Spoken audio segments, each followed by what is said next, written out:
Yeah, tēnā koutou. I'm going to do a karakia to get us through this next hour and open us up and yeah, just get ngā atua on our side with this tech stuff. But e mihi ana kia korua o tira koutou kua pai nei I tēnei ata. Tapatu ki a rangi nui e tui honei, tapatu ki a papa e whakahorangi nei, tunga atu ki a hine nui te pō kia hara mai ki runga, ki raro ki roto ki waho, ki ngā kaukau o te pairangi kia paua ki ngā oha o ngā tipuna, o ngā mātua tipuna, kia tama I te ao mārama, tūturu whakamaua kia tīna, tīna, haumi e, hui e, tā iki e. Rawe. Tēnā koutou katoa kua huhui mai nei tēnei ata ki te kaupapa o te rā, ko waia hau, ko Hayley Koroi tōku ingoa. Ko te kai arahi mo te kaupapa kai Māori kai ora. I'm calling in from the mighty north, whangarei. It's a beautiful, very warm day here. Summer has arrived almost early. I think we can see some pohutukawa flowers blooming. So kua tai mai a matiti kura. Hoi anō, ko te kaupapa o te rā, ko tēnei tokorua. Ngā marae kura e noho nei, ko Rangitiaho Mahuta and Schravendijk-Goodman. So I think I'll just share a little bit about the kaupapa that brings us here. So in 2022, as part of the Deep South National Science Challenge, Rangi and Cheri began the journey of eating with my tupuna, a research project centered around understanding the state of specialty kai served at various Poukai marae across Waikato. From Tuna Puhi to Kooki, these kai represent generations of Waikato whānau relationships with their rivers, streams, and harbours. Through the research, they produced the beautiful handbook, Eating with My Tupuna, Practices Kai and Haakari of Poukai Waikato. And we'll link the book into the chat so that you all can read this amazing work. But yeah, thank you so much, both of you, for being here. Before I pass the rākau to you, I want to kind of invite everyone in the chat to maybe share a little bit about where their ancestors are from, the places that you bring with you into this hui, and also maybe a kai tupuna that you love or that you would love to try, even if it's maybe technically not even around anymore or not allowed. So I'm thinking of tuatua or kereru or, you know, any of those beautiful kai that are so special to us. So yeah, and I'll also get both of you to answer that question too. Nō reira, e tuku ana ngā mihi kia korua, and I'll pass the rākau to you both, maybe starting with you, Cheri. Ko wai koe, no hea koe. Yeah. Ngā mihi nui kia koutou, mō tātou. I'll call it all Pākehā because I'm a beginner, I'm a learner. So my name is, I come from Whanganui, Te Ateo Nui a Pāparangi, Ngā Te Apa Ngāti Rangi. My mummy was born in Pipiriki and spent her childhood in Parikino, Otoko and at Kawangaroa. So, but she actually had me in the South Island. So for a very long time I had a personality disorder and I thought I was from Ngaitahu, but that got smacked out of me and I was clarified very quickly as I got older. So very proudly from Whanganui. My name is Schravendijk-Goodman. The double barrel is a bit tough, but my father is actually from Breda in the Netherlands, hence why I've got that incredible name. And then the Goodman is my beautiful tāne, Daniel. My kai tupuna, I actually fell madly in love with mango, the sharks, as we were doing this eating with my tupuna, and it tastes so good. So I'm going to say that mango is the kai tupuna that I love, even though I know I can eat it now, but I still love it.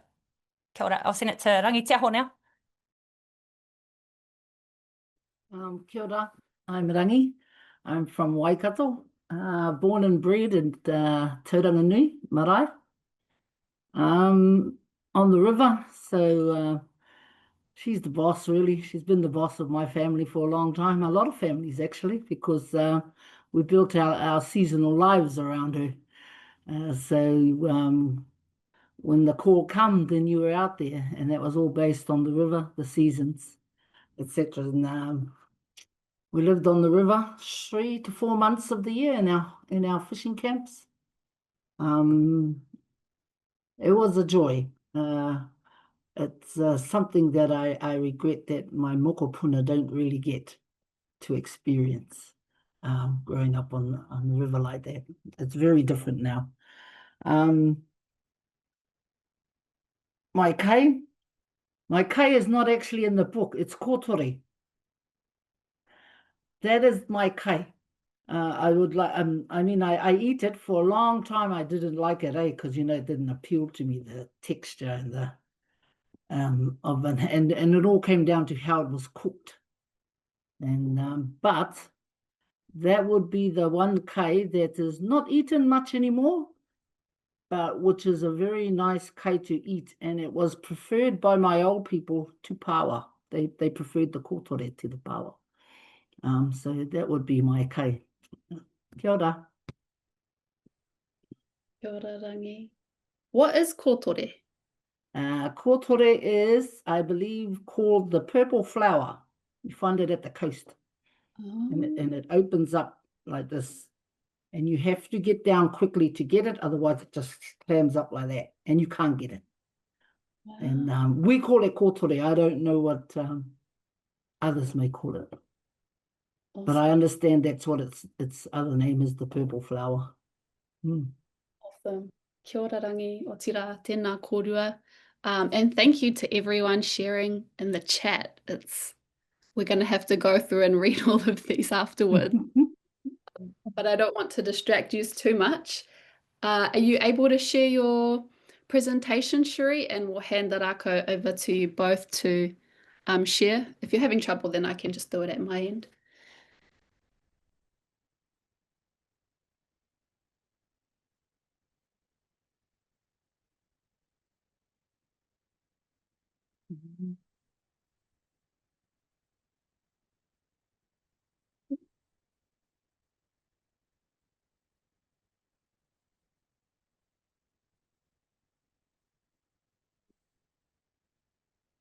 Is that working?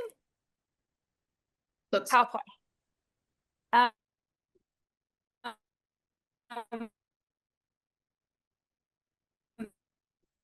Well, you made me totally disappear.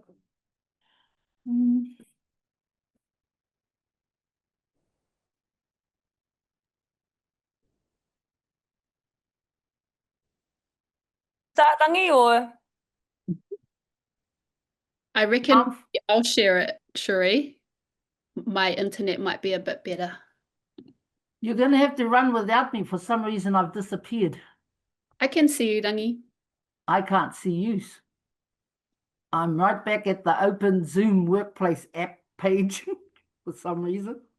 Hang on a minute. My technology is not the greatest. You want to haere tonu, Cheri? Run with it, Cheri. I'll try and get back in. Oh, wait, so you're just going to... Okay. So first of all, fine, I just want to thank you all very much for jumping on. And I have to admit, Rangi and I are a little bit nervous. It's one thing to present to small groups, but it's quite another thing, I think, to present online. We really like the physical and interaction when we're seeing people and gauging whether you're bored or not. So I apologise if we make you bored. Hopefully we won't. Just to give you a bit of a background before we kick into the kaupapa, Rangi and I inherited the name The Rangi and the Cheri Show because we can be a little bit naughty and we laugh a little bit too much sometimes when we're doing our presentations. So I'm giving you a heads up right now that if we start cracking up, that's the Rangi and Cheri Show in action, and hope you enjoy it. I guess we kind of like those little Muppets, the two old guys that sit up in the balconies and sort of sit there and throw comments at the audience and the Muppets when they're performing.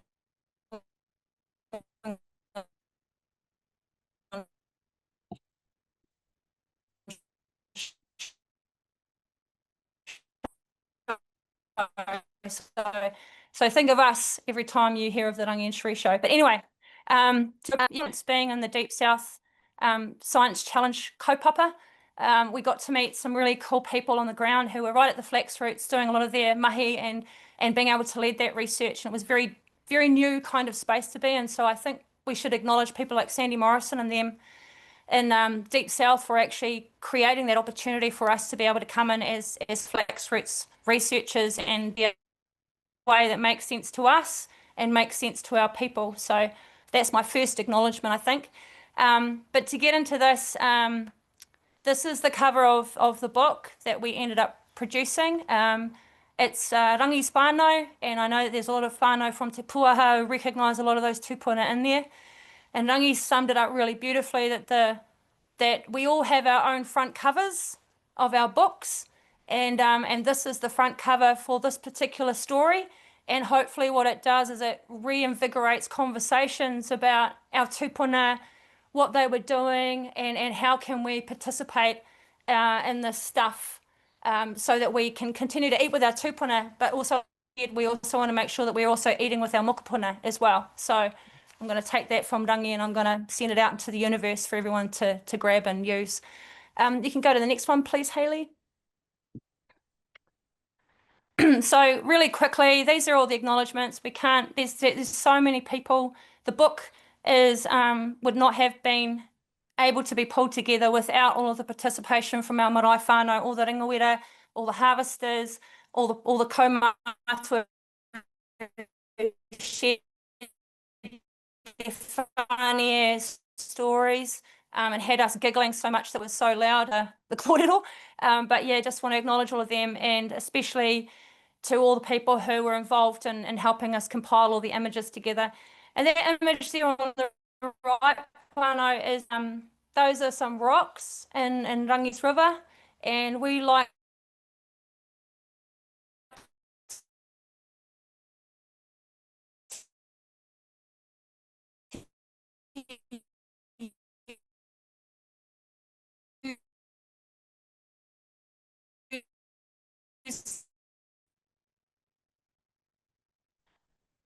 Hey, Cheri. Can you see me? You're cutting out a bit. I reckon maybe turn your screen off, your video, Hapuu. and just allow the audio to be a bit smoother. Is that better? Yeah. We'll see how that goes. Kapai. You can go to the next one, please, mate. We just want to pause here for a moment.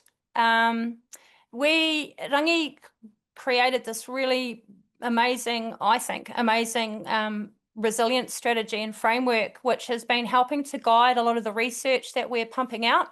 And we use the sort of the vision of Kingi Tāwhia o Mākua Noi Hanga Toki Nei Whare, and we use that and interpret that as being, we want to help out, to bring together all the relevant information we need to help our people be able to build their own houses in response to what is coming.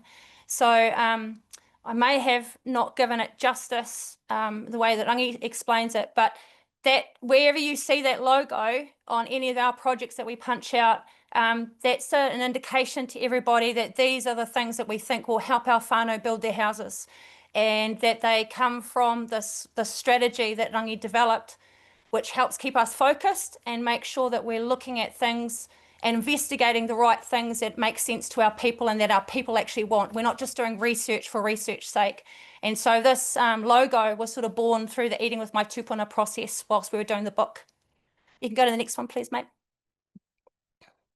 So I'm just going to really quickly take you through sort of the contents of the book. I guess the overarching message we want to you all to take home from our experience, and this is just our experience, is that we think our puku are the best indicators of environmental and human health. And unlike a lot of the stuff that we see outside in the wider health system, we think our puku are a really good way of bringing those two ways of thinking about health together in a really lovely way. And that's, I suppose, what sort of inspired us to do the book, Yes to Puku. I love that. So we wanted to capture those stories about our kai and our practices, the good, the bad, the ugly, the delicious. We worked on 7 kai with 6 marae, And we wanted to make sure that the kai were universal across all of our marae, not just the marae that we did in the Poukai.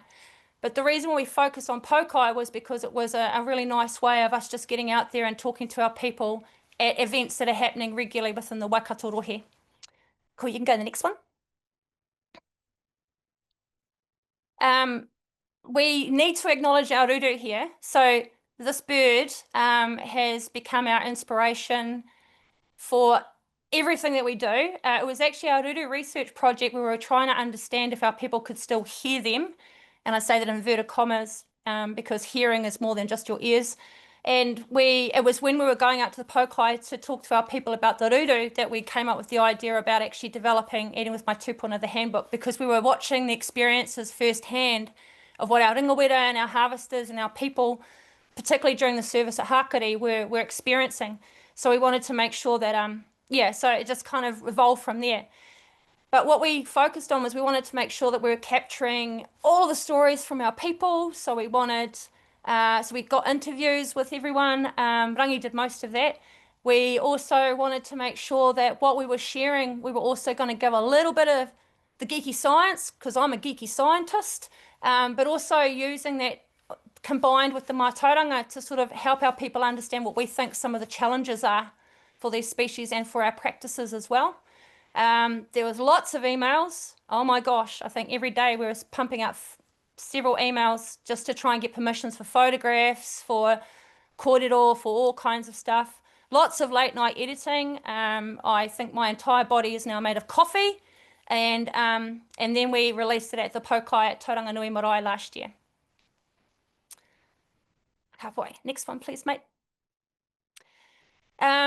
As you can see, we have, I think this is the thing we love the most. It really confused us, but we decided that we were going to have, if we were going to look at this through our lens, then we wanted to represent our maps and everything in the same way. So that's actually the North Island spun upside down, following the kōrero tamaki.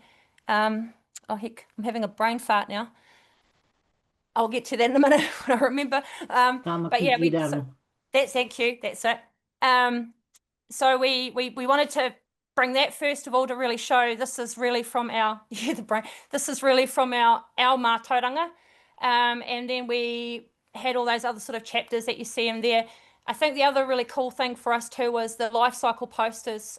Part of those, or most of those, actually, sorry, all of those came from NIWA, now Earth Sciences. But working with them and having gleaned information from our whānau on the ground as well, we were actually able to update some of them so that they were relevant to the mita, to the dialect of Waikato peoples as well.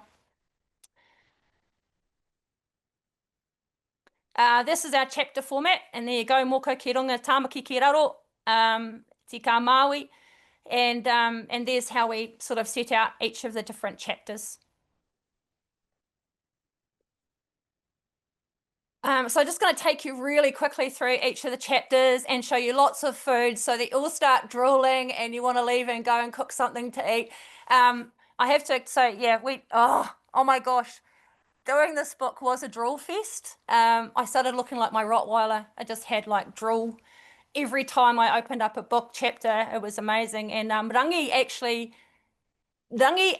cooked every single thing that you see in the book. And we got to try most of it. So I'm just saying yay to Rangi, because I'm a terrible cook, and I really enjoyed her coming down and helping us fill our puku and do our environmental and health and wellbeing indications at the same time. But yeah, so this is the hora hora chapter with our marae there. We focused on the hangi with them. Key challenges that we picked up during that kōrero was that we're sort of, there is starting to become a bit of a decline in our understanding, our mātauranga around our kōhatu, around our rocks. So we wanted to make sure we brought that to the surface. The modern hangi kai conundrum is basically about how we used to have our traditional kai through colonisation, raupatu, all of the other things that have been imposed on our people. We have had to switch to these modern kai, like our cows and our pigs and our sheep and stuff, but the impacts that they're having on the environment as well through the different things that we have to do for that. So that's what we sort of highlighted in that one. And there's a really cool kōrero there from Te Moana. wha tāpaka and their Pātiki. Yum! So key challenges there was we were talking about the changes that are happening to our estuaries, and the impacts on the Pātiki populations, as well as competition that our people are experiencing, particularly in the harbours. And then there's also the I'll answer that question in a minute. There's also the issue around the sustaining the kaupapa due to climate change. There was a question that just popped up: would those koda overcook in the hangi? Apparently no. That photo was actually from Rewi Spregan, and apparently it tasted delicious. We didn't get to try that particular kai, but like I said, we got to drool over the photographs, courtesy of Rewi. You can go to the next one then, mate. By the way, all of these different narratives you see in gold there, those are most of them are direct kōrero from our people. Then we went to Rangi's marae at Tauranganui on the river. We looked at matamata, the whitebait, and porohe, which is the Waikato word for the common smelt. And then we looked at some of the challenges around there. So pest plants might actually be good. We learnt that some of our pest plants may actually be providing whitebait spawning habitat. So we're trying to understand how to balance that with trying to bring back wetlands to the condition that our Tuupuna may have known them as. Equitable access to fishery is a lot about the whitebait batches and benches that are in the lower river. We've done some big surveys in there in 2014 and found, lots of structures. And then we've got the other stuff there. But yeah, and that is the yummy food on the right, courtesy of the Kingitanga face. We went to Wāhipa and we talked to them about the Tuna Puhi, which is a life cycle of the short fin. Big kōrero there around the health and well-being of the lakes. The Waikato lower river system has a lot of lakes, and a lot of the hapuu and marae here have been interacting with those obviously for generations. But I think the most interesting one was about the changing of the taste buds. So once upon a time, Tuna Puhi used to be this kai that everyone lined up outside the kitchen for, and would fight over the kai on the table. But then it sort of started to decline. They were getting more and more food coming back to the kitchen, and they sort of got them wondering about what was going on. Having the conversation with the whānau, the manako whānau who are involved a lot in the Tuna Puhi harvest and preparation, actually highlighted this issue around our changing palates. And as a consequence of that conversation, it was really exciting to see the whānau go away and change some of the recipes or the ways that they were cooking it. And ever since then, there just hasn't been any left on the table. So it was we all learnt heaps from that particular exercise, as well as laughing a lot. Ami Manukau, Auntie Ami, she's the one whose kōrero is there, and she just cracked us up. If you read it, it just sounds like you're there in the room with her, pow, pow, pow, talking about the swans and stuff as well. We went to Te Aomarahi and talked to them about the tuna, so both long and short fin. The key challenges for our people that they highlighted to us was the issues, the issue of how flooding is really important for tuna, but flooding can be a real problem for our infrastructure and for our lives. So there was a really interesting conversation there with them about that. Retaining access, retaining access to and promotion of our cultural heritage is about acknowledging a lot of these things that our tupunui are being held in the museums. And so how do we get through that challenge of our people having to go to visit a museum to be able to see these things in real life? And then talking about the once were wetlands. So that's about the big changes that's happened on the Repo and the lower river, and how do we move forward with that, especially with climate change sort of coming online. This is my favorite one. So this is Rere Te Whioi, the mango. I never liked sharks. They're terrifying. They scare the crap out of me. But having done this project and seeing the kōrero that came back from our people who harvest it and they cook it and they love it, and then learning a little bit more about the mango, I came to love them quite a lot. I'm not a fish person, I'm a plant ecologist, but I have to say, if I was gonna shift to a fisheries type kaupapa, I think shark would be the one to go for. I just hope I don't die. But yeah, I mean, I learned so much from them. They're an incredible animal, and the way that our people harvest them is is a bit of a challenge as well. And they gave us some giggles talking about sliding on their bellies and stuff like that. But this particular narrative really had us cackling. We had these visions of this young Tamaiti running around trying to get rid of these flies, and his nana saying, "No, that's the salt and pepper, leave them alone."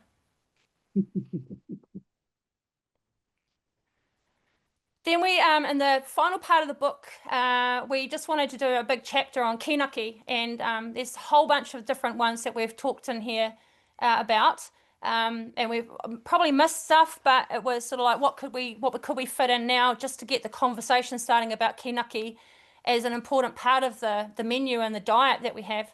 So we talked about ikamata, some of our shellfish, kina, I love kina, and the turoi. Oh, sorry, just to pause on that for a minute, just realized, oh, sorry.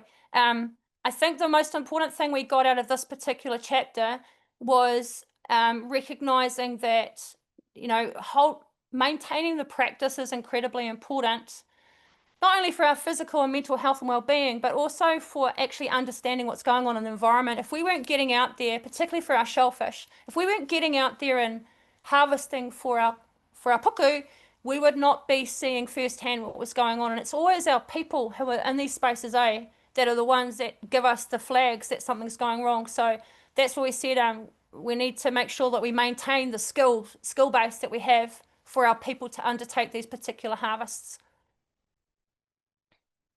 Then there's Rangi's favourite, ka ngā and there's my favourite, piko piko. That was a really cool journey too, learning about those two particular kaiwhenua. Another favorite, the kaireka. This was a really interesting journey of discovery, looking at how our puddings have evolved, starting with the hino, looking at our opal puddings, and then going into our steam puddings like our plum duffs and our other steam puddings that we have. And Patience kōrero there was hilarious. It just had me thinking about, I used to do the same as well. And then the old tins, it was crack up seeing all the old tins that come out, and we use them for our steam puddings. So there's the link there, whānau, and I just want to acknowledgement to our designer, Abby Davidson, and also Monica from who's associated with Niwa. They pulled all these awesome images together for us so that we could have them through the book. And that's it. That's it. Awesome. That was awesome, Cheri. This book, if you haven't looked at the book yet, we'll be plugging it in the chat, but you do so much with this book. And so when I was like thinking of like, how do I possibly condense a set of questions about this work into what is remaining of this kaupapa or our time together today. So yeah, e mihi ana kia koe, Cheri. That was an awesome kōrero. I have a question for you, Rangi. I'm just gonna stop sharing this slide. As somebody who has been going to Poukai for much of their life and spent so much time by the awa and amongst your whānau who are in the back doing the mahi, what is it in particular that inspired you to do this work? At the front of the book, there is I don't like to use the term poem, but there is a verse there called, and that's where the book gets its name from. The name of the verse is called Eating with My Tuupuna.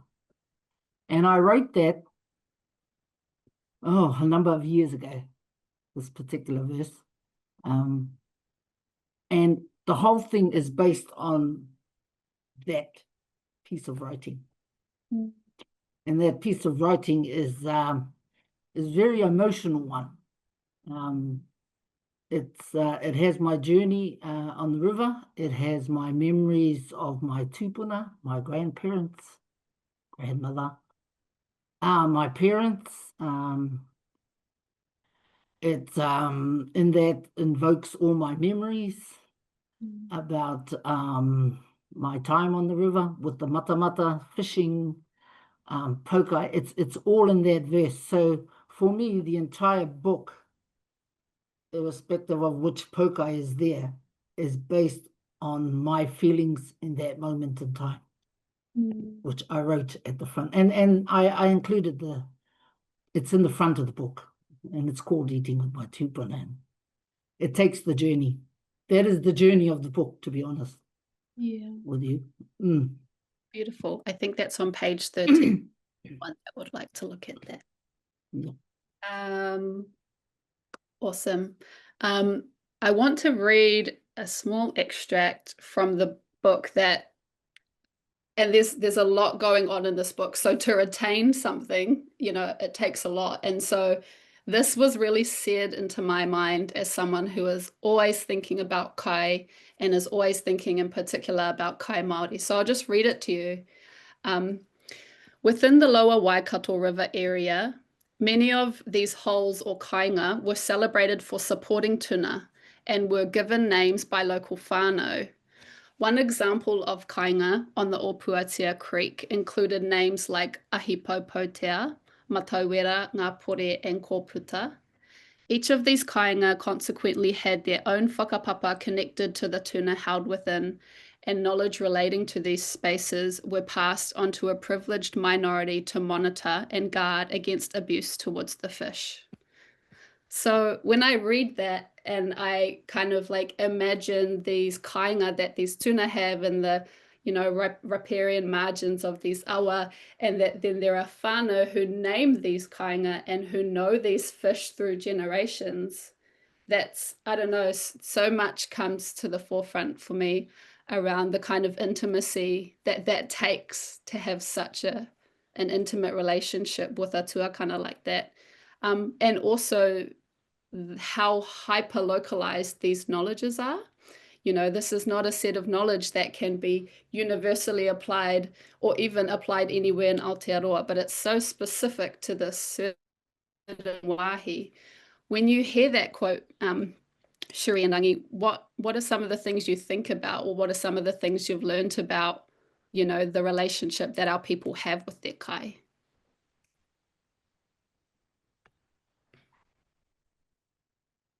I think that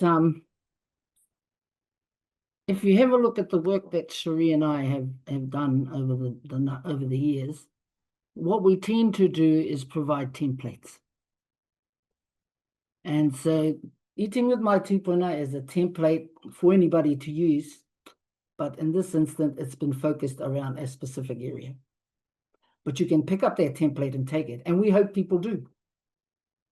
And it's about getting your own knowledge and your own kōrero and your own memories from whatever space that you choose, and then recording it for yourselves.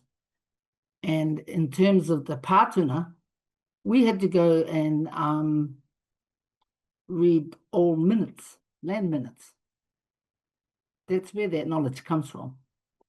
And then it's all set out there in the kōrero of our tūpuna when they've trying to identify and prove in our Pākehā process that this is theirs. So that's their evidence. So it's sad, to be honest, you know, e arohana. But I am so happy it's there, and it's up to each and every one of us to decide what we're going to go for, what we're going to keep, what we want to take forward with us into the future. And yeah, it's up to each and every one of us what we're going to take forward with us. Just to add to that, sorry, I'm going to keep my camera off because I am unstable, and shush everyone who knows me, that's not a joke, okay? I just to go on with what Rangi says, I think the really important thing for me that I got from the book was understanding or being able to daylight the beautiful localized kōrero that you reference as being hyper specific to those locations or from those locations, because that's the stuff that goes missing sometimes when we're doing these big projects around our taonga species. We don't mean to, but sometimes we get a bit generalistic around how we use kupu, And this was a wonderful way for us to actually really drill down and go, what do these species mean to you? What are the names you give them? Because like we said, each of them has a whakapapa, and there's so much we could actually learn from understanding those names and that whakapapa to actually help inform how we do restoration moving forward. Restoration, I think, it's not something that we're used to because it was imposed on us, and I say it's a symptom of colonization that we're having to fix these things. But that mātauranga around those names and the way that our people were harvesting them, even just coming right down to the materials that they use that we don't have anymore, all of these things build these beautiful pictures in our heads of how we could be envisioning what restoration might look for us in the local context, and I think that's the key message I would like whānau to understand, is that eating with my tupuna, like Rangi said, is from Waikato, but hopefully it becomes a template to then inspire everyone to actually go out and start really diving into their own mātauranga and taking ownership of how their information can help them move forward into the future. Awesome. I know that this work came out as part of or funded by the Deep South National Science Challenge, which was a Māori-led climate adaptation kaupapa. But I also know that, as someone who also was a researcher as part of this fund, that a lot of our whānau really, you know, climate change is like the most recent iteration, I suppose, of a long kind of history of Māori experiencing the degradation of our environments through colonization. And so I suppose a question that I have for you is, if you could pick like a challenge that arose for whānau locally that really made their jobs as ringawera, as harvesters, really difficult, what's kind of one of those challenges that they're coming up against that you could speak to? Well, I'm not sure if they're coming up against it already. There may be, but I think one for me would be the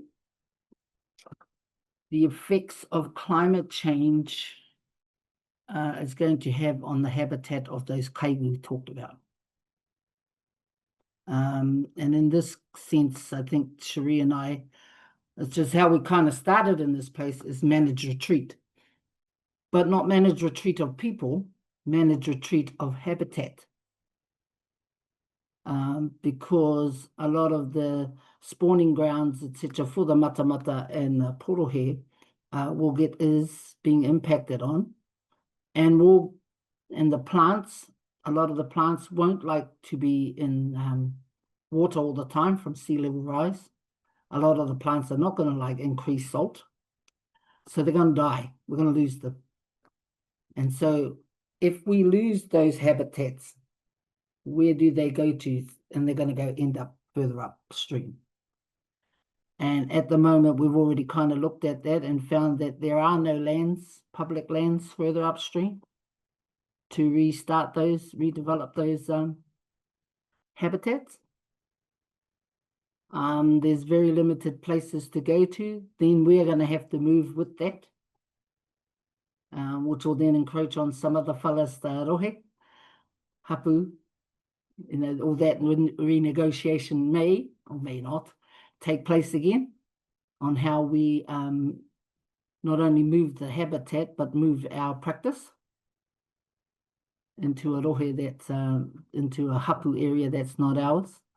I suppose that for me, I think that the habitat, the future of being able to provide spaces for our kai to spawn and to grow, and what we've seen of what will happen with climate change in terms of increased temperature, sea level rise, salt.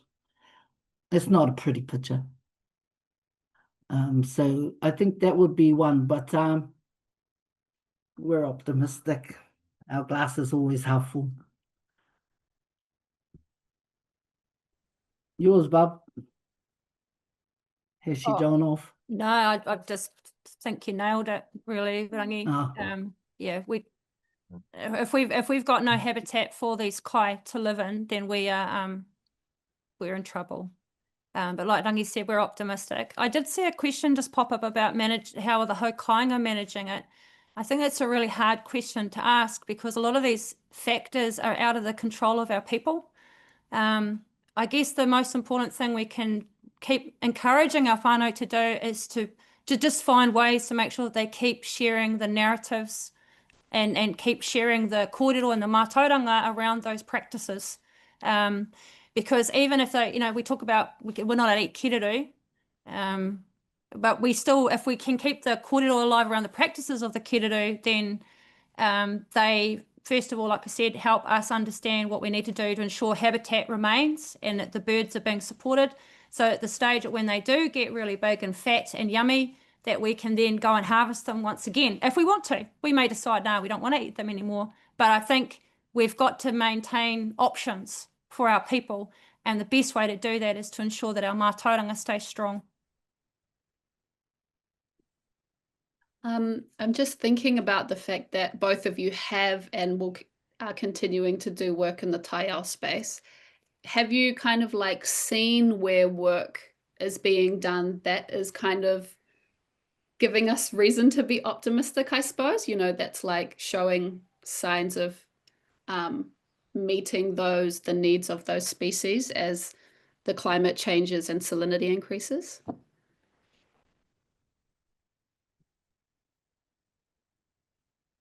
I would like to say that we see it every single day.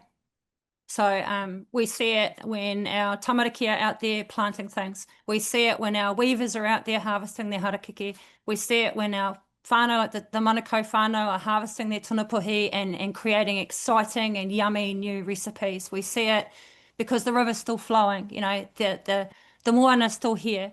I think those are the things that give us the passion and the drive to keep going. Yeah, it's worth it. It is worth it.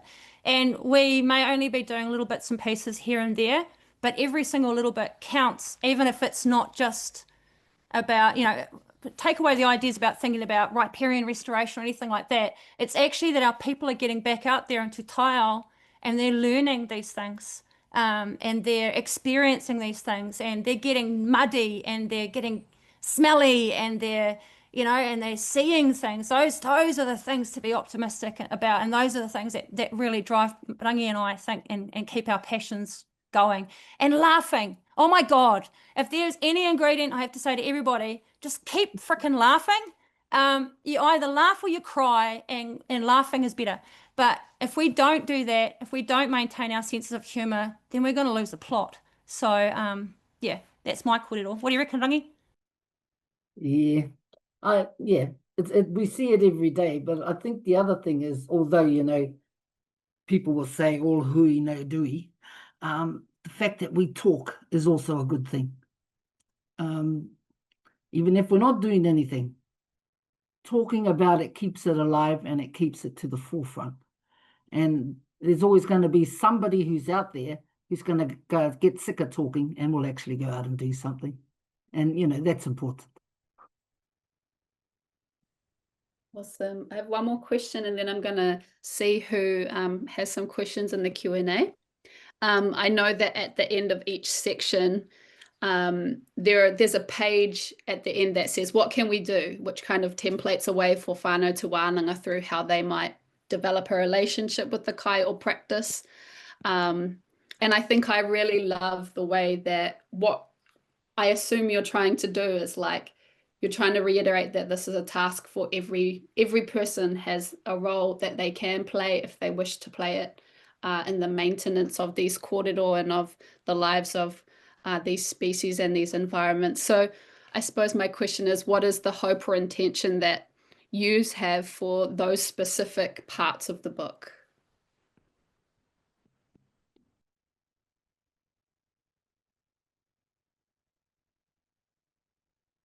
I hope they get used to write down the conversations that we have already picked up during the process of putting the book together and having our kōrero with the different whānau, because they're all aware. They all, those harvesters recognize these differences. there's things happening out there in there where they go and collect their kai. They know that what that could mean for the kai and for the future. It's just that I think now it needs to be written down and actually looked at it rather than just come back in and go, oh, bro, it's not pretty good out. It's not good out there, you know, and it just gets left there, which we all do. I'm guilty of that. And which will maybe start the process of we're starting to collect our kōrero. Maybe it's time to sit down, and as I understand it, some people are already talking about the impacts of climate change to their marae, and this becomes part of their agenda item as part of that whole kōrero. Tautoko, what she said. Awesome. Okay, I'm just going to read through some of the questions in the chat. What are your whakaaro on how traditional food would be defined or understood today, given that we as Māori have adapted and adopted so many new kai into our kai systems?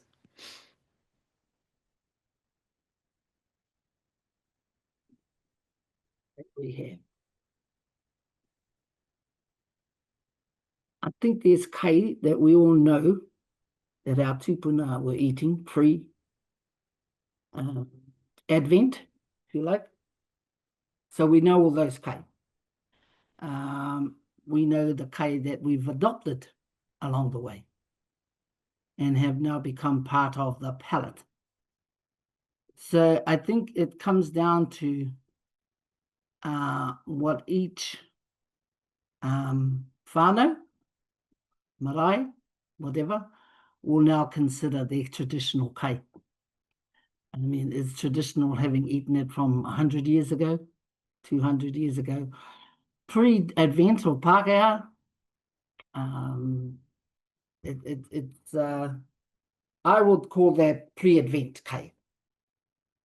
But having said that, pre-Advent kai is also now being cooked in ways that include post-Advent kai. We don't cook it, or we don't have it exactly the same way as we used to. Most of the kai we do, but I think it's a personal choice. It's become a personal choice now because they've been here so long. But I would, for me, I would limit that to pre before they turned up on our shores.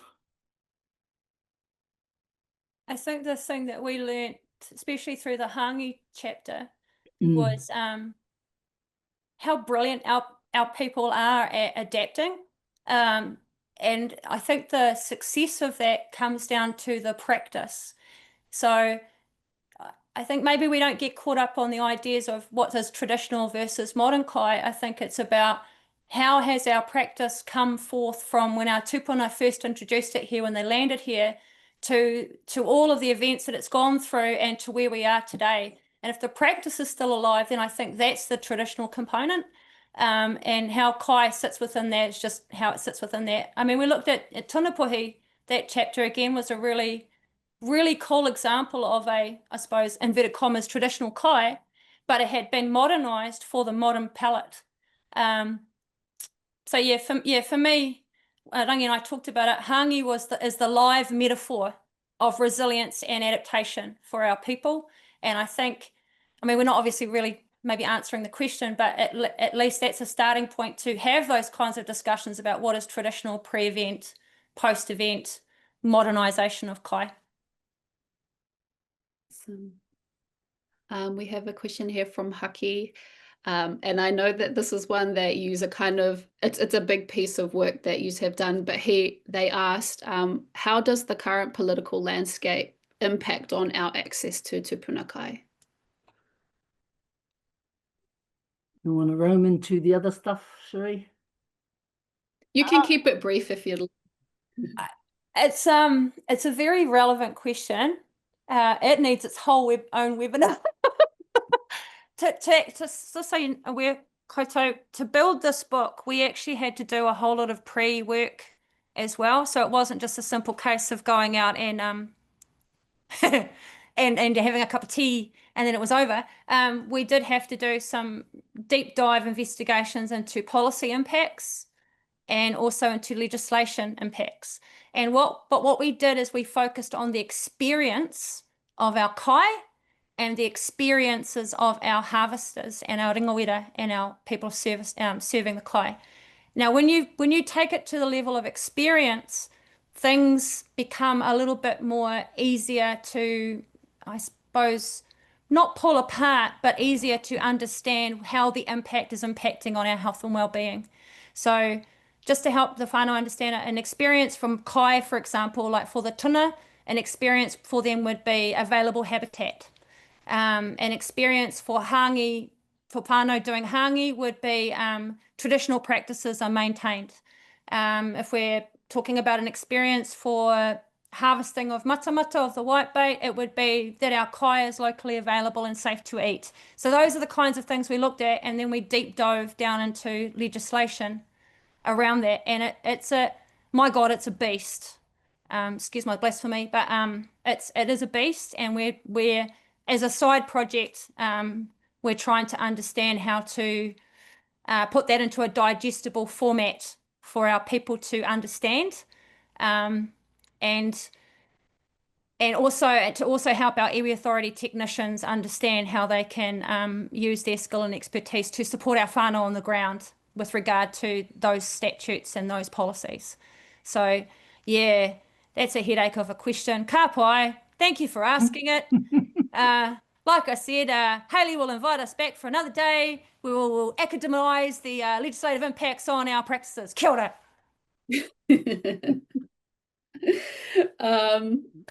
Cool. I've got some questions about whether this book is available in hard copy. And if not, will you be publishing it? Yes, it is. What we wanted to do, though, was we only published enough to give out to our whānau here in the Waikato. If we were to publish it again, we would have to find funding. We wanted to make sure that the book was free. We didn't want to be charging, because it just doesn't sound right, eh? You publish a book, it's the mātauranga of the people that you're selling to, and they have to buy their mātauranga back. It just didn't sit very well with us. So we were able to get funding to publish enough books for our people on the ground. But in terms of going wider, it would have to be another kind of... does anyone have any rich friends? Because if you do, bring them in, and we'll have a conversation with them about printing off several thousand more books. Drop your names in the chat. Awesome. I might just do one more question, and then we might wrap up. A lot of the work that we do here at Toi is in wanting to kind of bring our marae back to the center of kōrero around the revitalization of our kai, because, you know, our people, they move, but our marae and those that tiaki our marae stay there, and they see the tohu and the taiao, and they watch, you know, the rise and fall of the tides. And so the question that I have is, what do you think is the unique role that our marae play in, I suppose, the revitalization of our kai tupuna?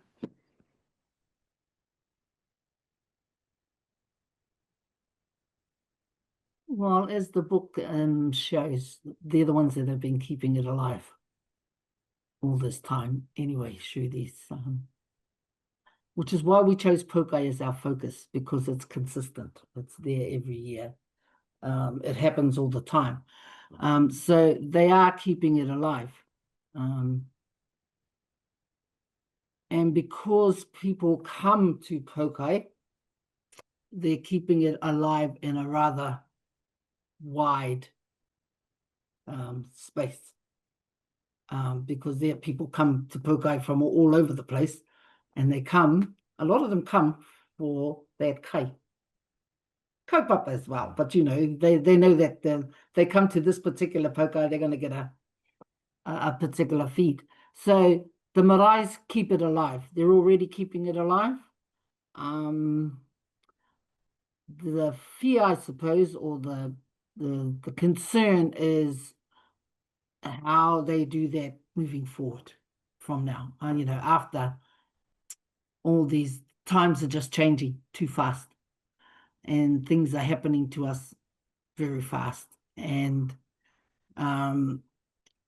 we need to come to terms with a lot of things, and we need to determine what we want to keep alive and what we don't, because kai is not just about our puku.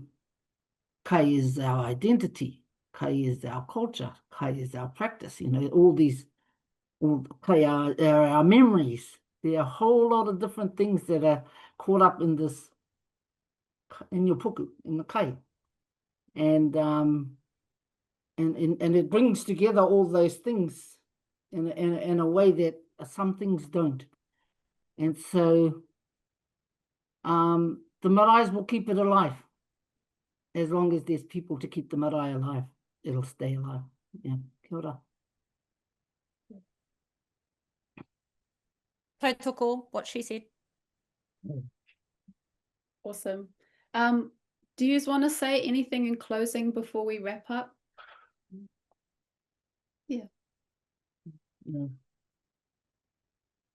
Thank you. Thank you for taking the time to join us. Yeah, Kia ora. thank you. Thank you. Awesome. Everyone in the chat seems very, I don't know if worked up is the right, hungry. They're hungry for sure. But thank you both.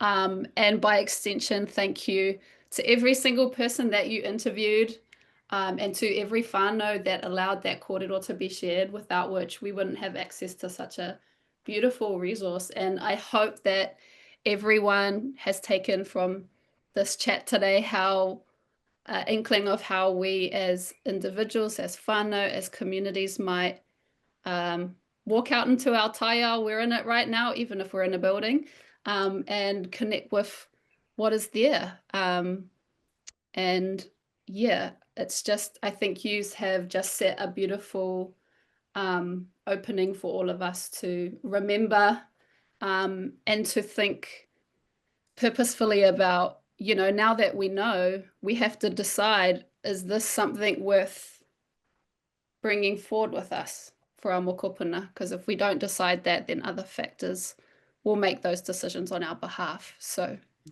me pēhea au e tuku i ngā mihi kia korua.